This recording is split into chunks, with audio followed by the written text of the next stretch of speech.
Yeah. All So, right. yeah, this takes us Onto the to bard. Bard. Onto the This bard. takes us to Bard. You want to So take this one? Bard, yeah, I'll take this one. So even though this is more your shtick, I because I can hate take it, bards, Addison. but I like this bard actually. I quite like creation. Yeah. Let's do the So features first. Let's do the features. yeah, so the class features is you get additional bard spells, and we've talked about this, and we've said that every class that gets additional spells, we've kind of looked at the spell list and went, hang on, those weren't bard spells, or those weren't cleric spells, Yep. like, and then we've went, oh shit, no, they're not, like, Like, so, how is color spray not a bard spell? That's just got bard written or all over it. yeah, or what was the other one? Enlarge or reduce. Hello. Yeah, enlarge or reduce. Command. Like, you mean the person who uses their voice to do everything doesn't get command? What the fuck? So yeah, Heroes Feast. It's just another no-brainer. All of these feel like no-brainers. And antipathy and sympathy. They all just feel like, oh yeah. why weren't these bard spells to begin with? You know? So to quickly go through them, first level color spraying command, second level aid, enlarge, reduce, and mirror image. Third level intellectual fortress, from Sound of Guide to Everything, mass healing word, and slow. Fourth level phantasmal killer. Fifth level Rary's or Rory's telepathic bond ritual, which is also a ritual spell. Sorry. Sixth level is Hero's Feast. Seventh level is Dream of the Blue Veil from Xanathar's Guide to Everything. Prismatic Spray. Eighth level is Antipathy or Sympathy, and then ninth level is Prismatic Wall. Before we move on, I absolutely hate these spells that have a star next to them, because the star means, oh, it's not in this book, it's not even in the player's handbook, it's in a third other book that you have to buy. I think if you're going to reference another book that's not the player's handbook, then it should be printed in this book. I think that's kind of a shitty thing for Wizards to do. Because of the fact that now makes it so if you do play Adventurous League, your PHB +1 rule is out the window if you want to play some of these classes, which is a bit shitty. So that's the additional bard spells. However, there's also magical inspiration, which basically allows you to add bardic inspiration to be used to either restore hit points or deal damage, rather than just for checks and attacks. So you can add the bardic inspiration die to healing or any damage that you do, as long as it's by a spell, and you add that too. But then the die is lost as if it was an inspiration, which is kind of cool. Makes sense. You're magically inspiring somebody, so if they're a spellcaster, they can take that magical energy from themselves and pump it into their spells. It makes a lot of sense to me. And then the third one at fourth level is Bardic Versatility. Whenever you reach a level in this class that grants an ability score improvement, you can do one of the following, representing the change in focus as you use your skills and magic. Replace one skill you chose for expertise for one other skill that you're proficient with. So you can change your expertise, and replace one cantrip you learn from this class's spellcaster feature with another cantrip from the Bard spell list. So you can change out cantrips now. I think that cantrip one, I've had a house rule where if you don't use a cantrip for a long time, you're allowed to change I've it out. the exact same house rule. I think it's really unfair. At every level, though,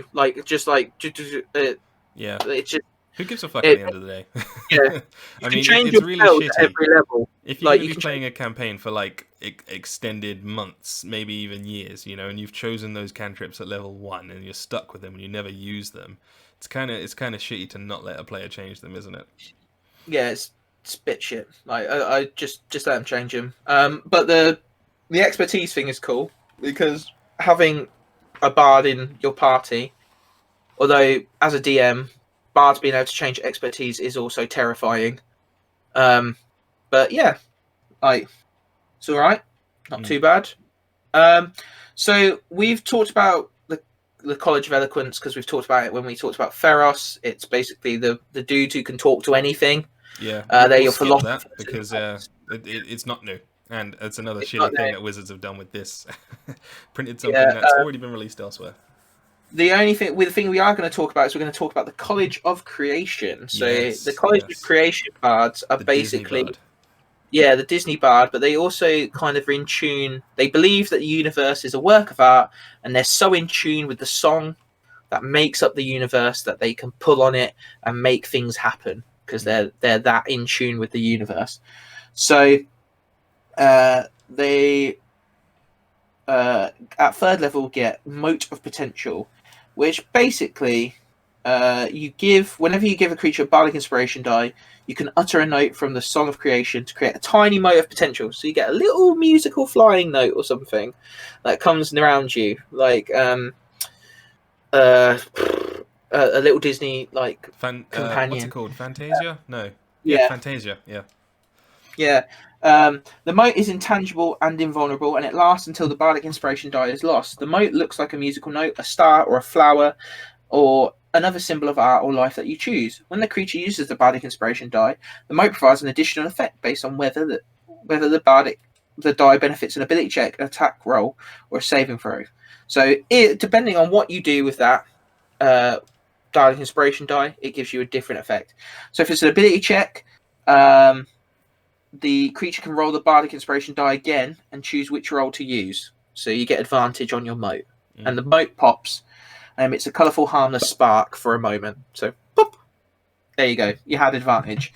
When you use it on an attack roll, you add it to the attack roll, and the mote thunderously shatters. The target and each creature of your choice that you can see within 5 feet of it must succeed on a Constitution saving throw against your spell save DC, or take thunder damage equal to the number rolled on the bardic inspiration die. So you get a little bit of like extra hit. That's quite nice. I like that. The idea of like, boom! There you go, motherfucker. Yeah, Mic drop. like that Jack Black game from back in the day. What was it called? Brutal Legend. Yeah. Love that game. Just and then saving saving throw. Music. Yeah, attacking people with music, getting to shred on your guitar. And then immediately after you roll for a saving throw, the mote vanishes with the sound of soft music, causing the creature to gain temporary hit points equal to the number rolled on the bardic inspiration die. So you get a bit more tanky. You're allowed to like get yourself safe and well. Then another third level feature, you get 2 third level features on this bard, is as an action you can it's called Performance of Creation, and as an action you can channel the magic of the Song of Creation to create one non-magical item of your choice in an unoccupied space within 10 feet of you. The item must appear on a surface or in a liquid that can support it. The gold value of this item can't be more than 20 times your bard level, and the item must be medium or smaller. The item glimmers softly, and the creature can faintly hear music when touching it. The created item disappears after a number of hours equal to your proficiency bonus. Once you create an item with this feature, you can't do so again until you finish a long rest, unless you expend a spell slot of 2nd level or higher to use this feature again. So that's a bit like the artillerist turret. Yeah, it's a bit like the artillerist turret, though. If you are an artificer, you can't use the turret until you expend a spell slot of a certain level. I think it's 2nd as well. Well, you can only have one item created at a time. If you use the action and have an item, that item that was first made vanishes. The size of the item you can create with this feature increases by 1 size category when you reach 6th level and 14th level. Now, this is a money-making machine. We talked about this. Yeah, this is a currency glitch, isn't it? Yeah, like, oh, have my magical sword. Like, take it. It's worth this much, but if I can persuade you that it's magical, and then it disappears, yeah, you might cut your ties with that shop owner, but are you ever going to see him again when you're what? So it's 20 times your level.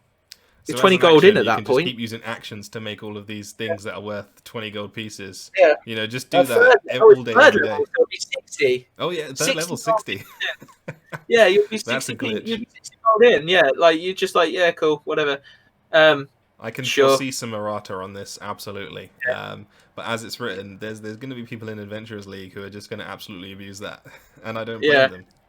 Yeah, and like people are going to be like, you can't have that much gold. It's like, well, motherfucker. 10 minutes. That's just how it is. What's that? 10 minutes. 10 minutes is a lot of gold. That's a lot of actions. A lot of 6-second actions. Yeah, and if you just keep burning spells, poof, poof, poof, poof, yeah. Then you got animating performance. Yeah, animating performance. Don't read the whole thing. Just give us the highlights. Basically, you target a large or small non-magic item around you, and then it gets the dancing item stat block from this book. You basically bring it to life. This is your Lumiere and Cogsworth from Beauty and the Beast, your brooms from Fantasia. Like, do my washing up for me, motherfuckers. It lives for an hour until it is reduced to 0 hit points. The item shares your initiative count, but it takes turns in immediately after yours, so you can move it and make sure it has actions that don't take up yours. It can move and use a reaction on its own, but the only action it takes on its turn is the dodge action, unless you may take a bonus action on your turn to command it to take another action. So you have to use your bonus action to make it take another action on your turn. That's a bit weird. Fine. The only other thing that you're going to do as a bonus action as a bard anyway is the bardic inspiration. I think it's a fair trade-off. Yeah, makes sense. When you use your bardic inspiration feature, you can command the item as part of the same bonus action. So that doesn't even matter, because if you use bardic inspiration, you give it the command anyway. Yeah. So last one, the creative crescendo. Yeah. 14th level, College of Creation. When you use your Performance of Creation feature, you can create more than one item at once. The number equals your charisma modifier.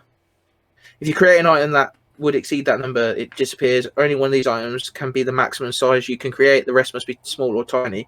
You are no longer limited by gold value when creating items with Performance of Creation. Oh, shit. Okay. Uh-oh. Glitch. So once you hit 14th level, I want this 1,000,000 thing sword. There we go. Fuck it. Like, that's nuts. That's insane.